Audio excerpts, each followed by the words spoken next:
ఎప్పుడు అయ్యా నన్ను ఎప్పుడు గొప్ప చేస్తావయ్యా, నన్ను ఎప్పుడు హెచ్చిస్తావయ్యా అని అడగవాకయ్యా, నీకు దండం పెడతా. ఆల్రెడీ నువ్వు హెచ్చింపబడే ఉన్నావు, నీకు అర్థం కాలది. ఆల్రెడీ నువ్వు ఘనపరచబడే ఉన్నావు పిచ్చిదానా, నీకు అర్థం కాల. నీ ఘనత ఇక్కడ మనుషులు ఏదో పట్టించుకోలేదు అనుకుంటున్నావు, దూతలు మాట్లాడుకుంటున్నారు నీ గురించి. ఈ లోకములో ఘనులెవ్వరికి లేని భాగ్యము, గొప్ప అనుకున్న వారెవ్వరికి లేని భాగ్యము ఆయన రెక్కల నీడలో, ఆయన దివ్య సముఖంలో, ఆయన పరిశుద్ధులతో నిలిచావంటే అది సామాన్యమైన ఘనత కాదు, ఈ జీవితానికి సరిపోయిన ఘనత అది. పరలోక పౌరత్వం నాకు నిచ్చినావు, పరిశుద్ధులతో నిలిచే భాగ్యమిచ్చినావు.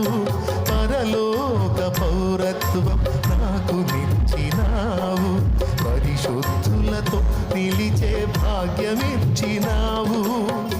దూతల కందని నీ దివ్యమైన సేవను, దూతల కందని నీ దివ్యమైన సేవను, దుమ్ము ధూళినైన నన్ను చేయనిచ్చినావు.